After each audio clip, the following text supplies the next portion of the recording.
Bonjour à tous. Pendant la foire gastronomique, il y a un autre incontournable ici à Dijon. Vous le voyez autour de moi, c'est la fête foraine de Dijon. Elle a plus de 70 ans et tout est très légiféré. Monsieur Meyer, bonjour. Bonjour à vous. Vous êtes le président du comité d'organisation de cette fête foraine. Oui, tout à fait. Expliquez-nous, on s'installe pas comme ça par hasard avec une centaine de manèges? Non, pas du tout. Vous savez, ça c'est quelque chose qui se prépare avec la municipalité dans l'hiver. On fait les réservations donc à la mairie de Dijon parce que c'est un gros travail de placement, d'organisation. Mais bon, la ville de Dijon est rodée depuis tant d'années, donc ça se passe relativement très bien à Dijon. Comment vous faites? Vous travaillez tous toujours ensemble? Vous êtes combien? Non, pas du tout. Sur la fête de Dijon, nous sommes à peu près une centaine de familles, donc ça représente une centaine d'attractions. Il y a des collègues où on se voit donc une seule fois, c'est à la fête de Dijon. Dans d'autres villes, c'est des autres. Voilà, ça nous permet de rencontrer beaucoup de forains et beaucoup de personnes. Comment vous vivez? Vous êtes vous-même propriétaire d'un manège, vous vivez toute l'année sur la route, vous avez une saison? Voilà, exactement. On a une saison qui débute début mars et qui se termine à Dijon.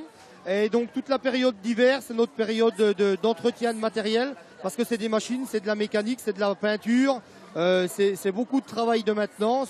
Donc il faut aussi qu'on ait le temps de pouvoir le faire donc dans l'hiver. Vous êtes propriétaire de vos manèges dans l'ensemble? Moi oui, je suis propriétaire. C'était un manège qui appartenait, donc qui était dans la famille de mon oncle. C'est moi qui ai repris la succession.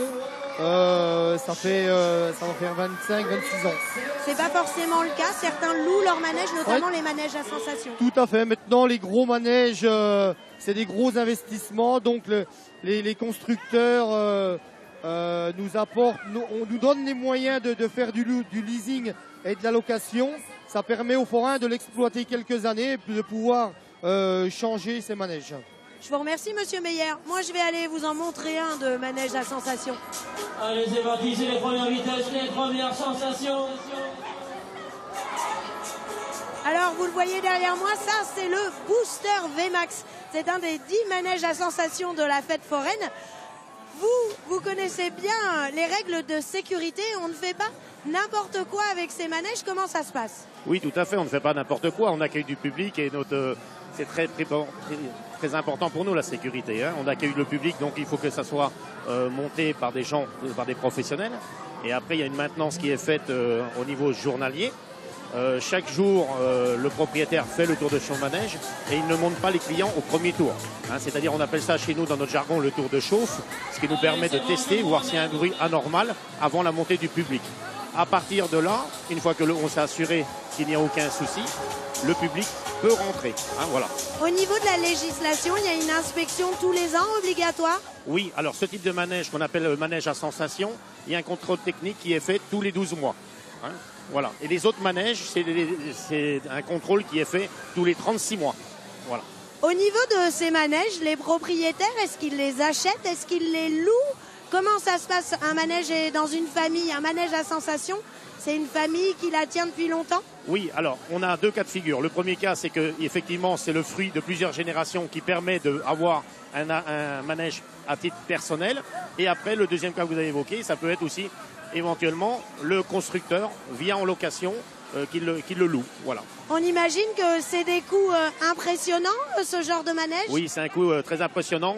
On ne peut pas dire le prix parce que les gens ne comprendraient pas. C'est des très très gros investissements liés à la sécurité aussi derrière. Hein? On va parler également de toute cette communauté, de la fête foraine. Vous êtes carrément un poumon économique à vous tout seul? Oui, on va prendre le cas de Dijon, 105 forains, enfants, hein, employés aussi. On peut parler de 500 personnes qui vivent sur le site, d'ailleurs qu'on est très bien accueillis. Et après, au niveau national, la fête foraine, et on aime bien le dire parce que c'est quand même 32 000 entreprises professionnelles de la fête foraine, dont 225 000 emplois directs et indirects. Et quand on vous accueille, vous voyez des lumières, tout ça, derrière, il y a des entreprises. Et donc, des gens qui montent dans les manèges, ça ne se perd pas de mode. Tout le monde continue à aimer la fête foraine? Oui, il l'adore. Après, on est impacté par le pouvoir d'achat qui est un petit peu compliqué en ce moment. Mais c'est pour ça qu'on essaye d'ajuster nos tarifs qui ne sont pas faciles. Voilà. Mais je vous remercie. Moi, je vais aller rendre visite au public à la descente de cet horrible manège. Alors, vous le voyez, les gens descendent vite à l'instant du manège. On va demander les premières sensations alors. Faut avoir le cœur bien accroché, mais ça déboîte, c'est une tuerie. Allez, au suivant. Bah, c'était bien, sauf que je préfère pas voir la suite. C'est pas bien. Il faut fermer les yeux. Non, non, il se ferme tout seul. Et le cœur. Nickel, nickel. Ils ont survécu. Et la suite, comment c'était? Bah, c'était super, c'était très bien. C'était le meilleur, C'est le meilleur de tout? je pense. Il y a Oxygène aussi, mais c'est le meilleur celui-là, je pense. Ça fait quoi comme sensation? Ah, c'est énorme. Et vous? Ouais, c'est super cool. Ça décoiffe.